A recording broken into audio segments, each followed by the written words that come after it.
Մայիսի 29-ին կայացած Խազեր 2026 մրցանակաբաշխությունը նշանավորվել է ոչ միայն հաղթանակներով, այլև կուլիսային բացահայտումներով, որտեղ հաղորդավարուհի Արուսիկ Տիգրանյանը հերթական անգամ հանդես է եկել իրեն բնորոշ ինտրիգային հարցադրումներով։ Միջոցառման առանցքային դրվագներից է դարձել ՀՀ ժողովրդական արտիստ Աշոտ Ղազարյանի թոռնուհու, երգչուհի Անահիտ Ադամյանի հետ զրույցը։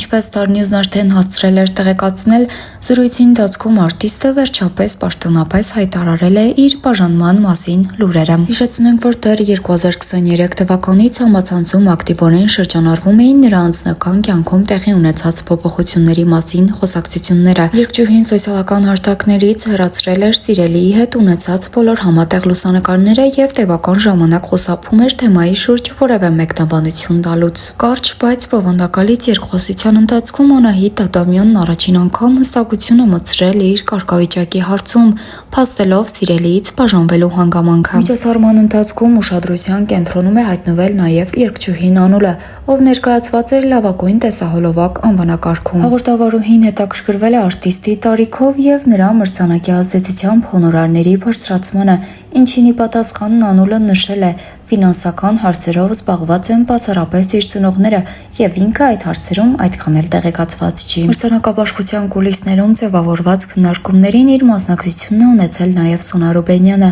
անդրադառնալով գործընկերների Բրունետի եւ Իվետա Մուկուչյանի բացակայությանը եւ շրջանառվող այն վարկածին, թե նրանք հնարավոր է նեղացած լինեն մրցանակ չստանալու պատճառով, երգչուհին հերքել է նման ենթադրությունը։ Սոնա Ռուբենյանը նաեւ նշել է, որ արտիստների համար շատ կարեւոր է հանդիպել պրոֆեսիոնալ հարթակներում, այլ ոչ միայն հարսանեկան կամ կորպորատիվ միջոցառումների ժամանակ։ Նա նաև հավելել է, որ մեծ սիրով է միացել այս մասշտաբային նախագծին, ընդգծելով նմանատիպ տոնական իրադարձությունների անհրաժեշտությունը հայկական երաժշտության իրականության մեջ։ Իսկ մենք առաջարկում ենք դիտել Արուսիկ Տիգրանյանի ռեպորտաժից դրվագներ, որոնք լի են ինտրիգային հարցադրումներով։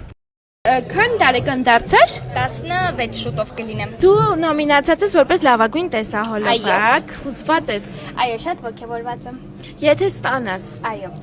Կորպորատիվներին թանկով կերկես ավելի։ Չէ։ Բայց ինչի՞։ Ես լավագույն տեսահոլովակ է։ Այդ ամեն ինչի մեջ ընդհանրապես չկա, ու որ դու հիմա ինձ հարցնես այդ ամեն ինչը ոնց է լինում, ես տեղյակ չեմ։ Կորպորատիվ չես երգել։ Չէ, դե երգում եմ, բայց այդ ամեն ինչը ընդհանրապես տեղյակ չեմ, էլի։ Փողերը ձերոնք են վեսնում, քեզ բան չեն տալիս։ Չէ, դե այդ ամեն ինչը իմ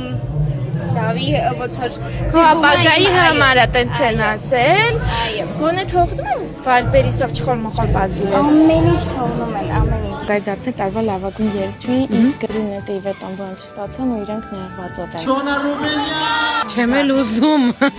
Ահա որ լարված է։ Աշոտ Ղազարյանի թոռը։ Ասում Բիոնսե։ Paloma Rumba, let's go։ Չեն թողել ներսում նկարահանում։ Այսօր բարիշ են, դեկլար վիդեոները չեն տեսել։ Փողերը ձերոնք են վեսնում։ Որքան գումար եք ծախսել։ Ինչքան որ տան։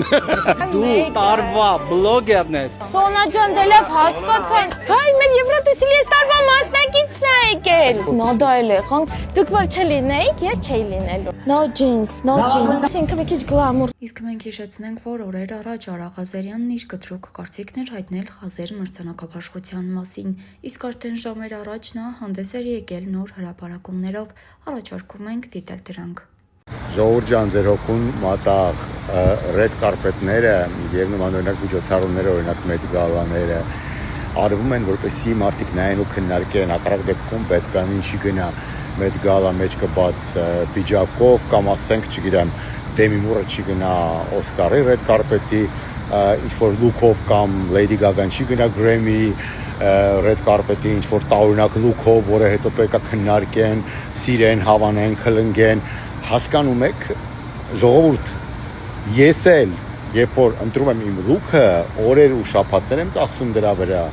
ես դա անում եմ, որպեսզի դուք քննարկեք եւ դա դառնա քննարկման թեմա, հակառակ դեպքում են թիկնոցով պիջակը չի հագնի, ես թիկնոցով պիջակը հագնում, շատ լավ հասկանում եմ, որ 10 հոգի դա հեյթելու է, 100 հոգու դա դուր չի գալու, 1000 հոգի դա գովերքելու է, կգտնվեն նաև մարդիկ, ովքեր դրա շուրջ կտժան, բայց ես դա հագել էի։ Երբ որ ես լիքը փող, ժամանակ ու միջոց եմ դնում եւ լուքեր եմ հավաքում եւ դրա մասին ոչ մեկ չխոսա եւ դա անցնի գնա, իմ համար տեսեք, հավատացեք, Դաժե աբիդի կլինի։ Հիմա ինչից են նեղվել մեր արտիստները, երբ որ ես ասել եմ, որ այս լուքը դուրս եկավ, այս լուքը դուրս չեկավ, այս լուքը red carpet-ի էր, այն լուքը red carpet-ի չէր։ Նաև, երբ որ դուք նշում եք ձեր միջոցառումը նկատի ունենալով Army Music Video, որ եկեք ֆիքսենք մենք red carpet չենք անում ստեղ։ Ստեղ առանձին վերցրած ճաշակով անճաշակ, լավ կամ վատ, քան կամ էժան շորերով մասնակիցները ներկայանում են։ Red carpet-ը այլ գործընթաց է։ Դա արվում է, որպեսզի մարդիկ խոսեն, պատմեն, քննարկվի հետո։ Հասկանում եք։ Այլ որ մենք կանենք red carpet, բնականաբար դուք եւս կարող եք խոսել, քննարկել, քննադատել, լավաբանել, վատաբանել, չգիտեմ, լավաբանել բառկա թե չէ։ Քիչ առաջ իմ շատ հարգելի գործընկերներից մեկի հետ էի խոսում, հասկացա, որ մի քիչ գնահատականներով միգուցե ես վերևոր եմ արել ու երևի թե իմ խոսքի սրությունն ու կարծիքի կարևորությունը այնքան էլ հաշվի չեմ արել, ուղղակի ազնիվ եմ եղել ու փորձել եմ այսպես ու հիմքում մենակ անկեղծությունն է ու բարի կամքը, որովհետև ուզում եմ, որ Հայաստանում այն լինի շատ լավ է։ Ուզում եմ, որ մեր արտիստների red carpet-ը մակարդակով չզիջի որևէ ուրիշ red carpet-ից։ Սա ուղղակի այսպես ազնիվ նկրտում ու մղում է։ Դրա համար եմ արել այդ story-ն, թե չէ դուք այսպես ասեցիք, դուք այնպես ասեցիք։ Նույնը մրցանակաբաշխության հետ կապված։ Պետք է ֆիքսել, դա փաստ է, ժողովուրդ, որևէ մեկը հանրային մարդկանց այդքան լավ բան չի ասել ձեր մրցանակաբաշխության մասին, որքան ես։ Անընդհատ։ Բայց ախր միշտ չի որ պետք է լավ ասես, պետք է նաև լինի նաև քննադատական խոսք, առողջ քննադատություն։ Կարծում սա նորմալ է։ Հա, մեկ էլ գրում եք, իսկ լավ բան չկար, լավին ինչի չեք անդրադարձել, ոնց չեմ անդրադարձել, ժողովուրդ, լավ, այդքան անուշադիր եք, ասեցի Նազենի լուքը հրաշալի է red carpet-ի, Էրիկի եւ իր կնոջ լուքը հրաշալի է red carpet-ին, Ֆայնային ավելացնեմ, ֆանտաստիկ սիրուն էր, Արսեն Գրիգորյանինը, ֆանտաստիկ սիրուն էր, լրիվ red carpet-ային էր, ելում ասեմ, դուր եկել ինձ Փարգի լուքը, ինչ որ երիտասարդ դիզայները հեղինակել, Մարգարիտա Գրիգորյան եւ Մեհեր Բաղդասարյան զույգը red carpet-ին շքեղ էին, շատ շքեղ, red carpet-ին հարիր, բեմում հիանալի էին, որովհետեւ խոսքը, կանգնած ձևը, մատուցման ձևը ստատանան իմ համար թաքնված է դետալների մեջ։ Ամեն ինչ այդպես կոմպլեկտ հրաշալի էր։ Ու էլի լիքը բաներ կար հրաշալի։ Արփի Գաբրելյան, ֆանտաստիկ լուքերով էր ներկայացել, ֆանտաստիկ։